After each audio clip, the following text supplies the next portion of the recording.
These two simple sentences froze Fu Jue. The boy's eyes turned red. He glared at Fu Nancheng. "Uncle, when did you get together with Cece? Why didn't you tell me? You know how much I like her, Uncle. I have always respected you. How could you do this to me?" Fu Jue really likes Susie very much. The girl he likes is now lying on the bed of his respected uncle. No boy can bear this. As proud as Fu Jue is, he is seriously traumatized psychologically. Fu Nancheng certainly knew this, which was why he did not allow Sui to have any contact with Fu Jue in the beginning. "Fu Jue, we were together before Cece and you agreed to be in a relationship, but we didn't mean to hurt you. Cece agreed to you because she was afraid that the fake scar would be exposed to me, but now I already know." Fu Nancheng is a man who never talks nonsense and always speaks directly to the point. He said that he and Susie started it first and Fu Jue was the innocent third party. Fu Jue's two hands hanging at his sides suddenly clenched into fists and immediately punched the table. What's the point of saying this now? All his confidence just now seemed so childish and cute in the face of Fu Nancheng's words. Yes, Cece doesn't like him. Does Cece like the type of guy like her uncle? Mature, steady, and wealthy. "Uncle, I know you owe our Fu family a favor. I just want to ask you one thing. Can you break up with Cece?" Fu Nancheng pursed his lips. Only now did he feel a little pain in his palm. He didn't feel anything last night. He looked at his palm and saw the white bandage tied into a cute bow. He is the CEO of a company, but it looks weird to see a bow tie on his palm. I don't know if she has rested well. Now she is still in his bed, and the fragrance and softness in his arms are like jade, so sweet that it will melt your bones once you taste it. How can she let it go? The atmosphere suddenly became heavy, and there was a sense of depression in the cold silence. "Fuju, you can have whatever you want, but not my woman." He refused to give in. Fu Jue turned and looked at Fu Nancheng. "Uncle, this is the last time I call you uncle." Fu Jue looked at him and said, "I hope we don't meet next time." Fu Jue turned and left. Fu Nancheng sat on his office chair feeling tired of his family life. He breathed a sigh helplessly. At this time, a melodious cell phone ringtone rang, and he was calling. It was Su Qianru calling. "Say something quickly. If it wasn't for the purpose of restraining the old lady in the imperial capital, how dare such a bastard come to plot against me again and again?" Half an hour later, why is there no sound outside? Has Fu Yu left? Then there was a ding sound, and Lin Zhaozhao sent a WeChat message. "Cece, go online. All negative news about Su Qianru has been deleted. Guess who did it?" Suchi lowered her feathers. Besides Fu Nancheng, who else has this ability? She didn't expect Fu Nancheng to take action so quickly. He took action for Su Qianru. Fu Nancheng opened the private room located inside his office. Immediately, her beautiful figure appeared in Fu Nancheng's eyes. "Wake up?" She looked at his for a long time, her face looking a little gloomy because of her lack of expression. Did you say anything to Mr. Fu?"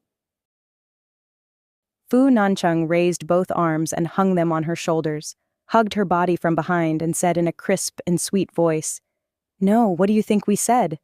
"I don't know." "Suchi, he said a lot about you. I really didn't expect that you two have such a good relationship." Fu Nancheng raised his hand and played her hair behind her ear. He raised his willow-shaped eyebrows and looked at her brightly. "What's wrong? Are you angry?" Suchi didn't say anything. When Fu Nancheng looked down, he realized. His narrow eyes were fixed on the cell phone in Susi's hand, who was reading Su Qianru's news on Weibo. Popular searches on Weibo. Negative news about Su Qianru is just a rumor. "You know, Su Qianru called me and asked me to help her deal with something on the internet." Susi gently pulled her red lips. "Mr. Fu, you don't have to tell me this. It's your freedom to help any woman with any matter. I won't be angry." Fu Nancheng lowered his tall body and put his handsome face in front of her, not wanting to miss any changes in her facial expression. "Jealous? Jealous? Why should I be jealous? This kind of trivial matter is not worth my concern at all." Susi raised her hand and tucked the hair behind her ear. She raised her willow-shaped eyebrows and looked at him brightly. "Could it be that Mr. Fu really hopes that I mind?" Zhuxi raised her two slender arms and hung them on his shoulders, hugged his neck, and said in a crisp and sweet voice. Fu Nancheng kissed her red lips, but his voice was cold. No, you're overthinking. Zhuxi raised her two slender arms and hung them on his shoulders, hugged his neck, and said in a crisp and sweet voice. Really? That's good. Zhuxi let him go. Mr. Fu, I have something else to do today, so I'll leave first. She left.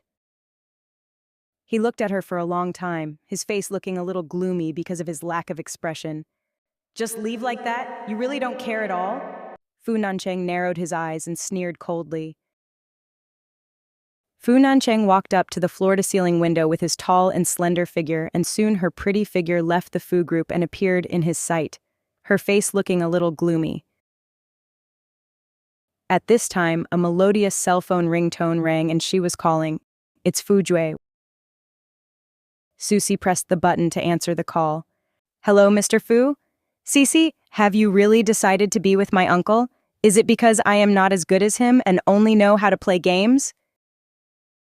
Zhuxi interrupted him. Mr. Fu, I know you like playing games, but you are also developing games, right? Fu Jue was delighted. Cici, you know? Mr. Fu, you are very good. I know you have your own ideas about developing game software. You are young and enterprising. There is no need to compare with others. I believe you will become a great game developer in the future. I look forward to meeting a better you. At this time, Fu Jue was standing on the street opposite, holding a mobile phone in his hand, looking at his favorite girl across the street. Sometimes on the road of youth growth, a word of affirmation and encouragement from a girl you like can make a person burst out with unprecedented potential and strength. Several years later, when Fuju, who was already at the top of the game development pyramid, recalled this scene, Zhuxi, who was across the street, had become the most beautiful existence in his life. Fuju's handsome eyes slowly turned red. Yes, Cici, I will. Cici, I have to go back to the capital. Goodbye. Zhuxi smiled. Goodbye, Fuju. I wish you a bright future. I'm going back to the capital to start my own gaming company. When we meet again, I'll be the man who can support you. After bidding farewell to Fu Jue on the phone, Zhuxi slowly breathed a sigh of relief. She didn't want to hurt Fu Jue the most. I'm afraid I can't stay with Fu Nancheng for long. I have to find out the password to the safe as soon as possible. Now she must know the password to Fu Nancheng's safe as soon as possible. What would his password be? Zhuxi sent a WeChat message to Zhou Jin. Brother, help me check Fu Nancheng and Bai Yueguang's birthdays. Zhou Jin quickly replied, Okay. Next episode preview. He cornered her and trapped her in his arms. Then he lowered his handsome back and put his handsome face close to her. No, we're still in the car! The blush on Zhuxi's face instantly spread to her snow-white earlobes, and her little deer eyes were startled and filled with wet light. Zhuxi quickly stretched out her two little hands and covered his mouth because she didn't want her voice to be heard from outside. Her hands were soft and fragrant.